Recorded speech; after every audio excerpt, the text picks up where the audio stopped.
Hello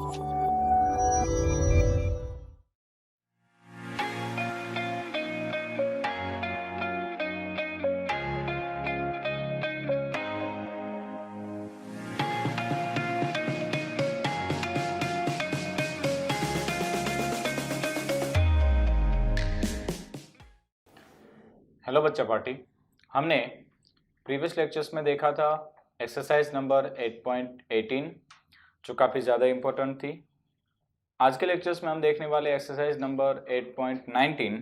तो चले भाई सबसे पहले उसका क्वेश्चंस रीड कर लेते हैं।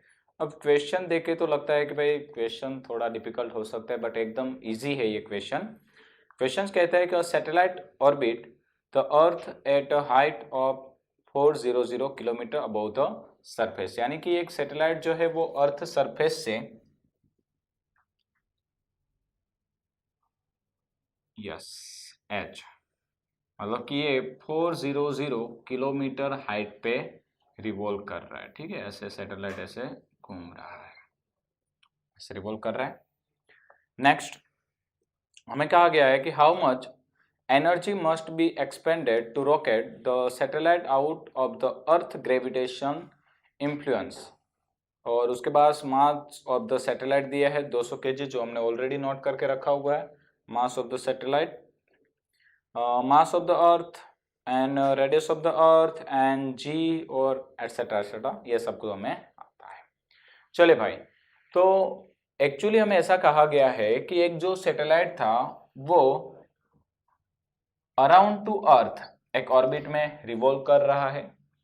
अगर हमें इस सैटेलाइट को यहां से ग्रेविटेशन फील्ड में से निकाल देना, यानी कि हमें इसको क्या करना पड़ेगा, एनर्जी देनी पड़ेगी। ठीक है, तो हमें ढूंढना है, सॉरी एस्केप्ड एनर्जी नहीं ढूंढनी, एस्केप स्पीड नहीं ढूंढनी, एस्केप एनर्जी ढूंढनी है, मिस्टेक होती है भाई। चलिए, तो हमें ढूंढनी है इसकी एस्केप्ड एनर्जी ऑफ सैटेलाइट। ठीक है, अब बच्चों याद रखो हमारा बेसिक कॉन्सेप्ट कहता था कि किसी भी पार्टिकल को अगर हमें ग्रेविटेशन फील्ड में से बाहर फेंक देना है तो हमें क्या करना चाहिए, उसकी जितनी भी बॉन्डिंग एनर्जी यानी कि जब हम किसी बॉडी को लेते थे अर्थ सरफेस पे तो उसकी बॉन्डिंग एनर्जी होती है उसकी पोटेंशियल एनर्जी के बराबर। इट मीन्स कि हमें उसकी पोटेंशियल एनर्जी के जितनी ही एक्सटर्नल एनर्जी प्रोवाइड करनी होती है, जिसके कारण उसकी टोटल एनर्जी हो जाती है 0 और वो पार्टिकल ग्रेविटेशन फील्ड में से बाहर निकल सकता है। ठीक है, तो सबसे पहले तो हमें पता होना चाहिए कि भाई अगर ये सैटेलाइट यहाँ पे मूव हो रहा है तो सैटेलाइट की बॉन्डिंग एनर्जी कितनी है। ठीक है, तो हम बात करेंगे बॉन्डिंग एनर्जी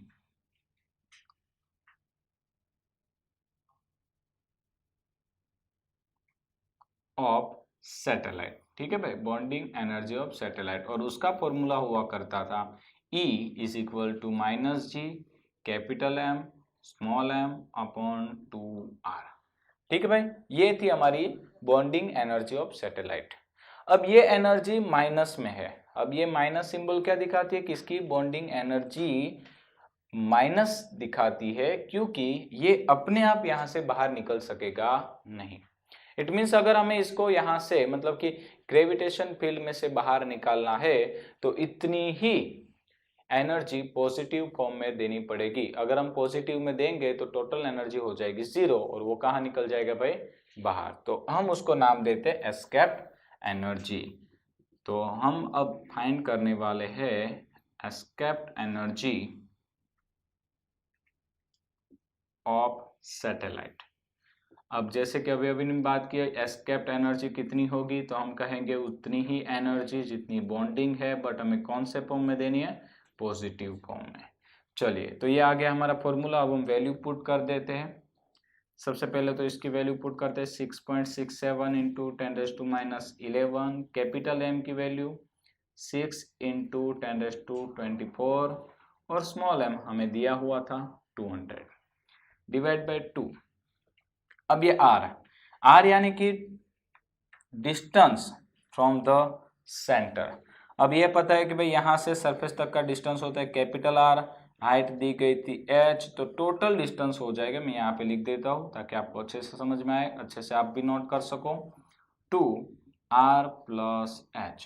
तो चलिए 2r की वैल्यू कितनी है भाई 6400 किलोमीटर इन 10⁻³ प्लस h कितना दिया था भाई हमें 400 इंटू 10⁻³, ये भी किलोमीटर में था।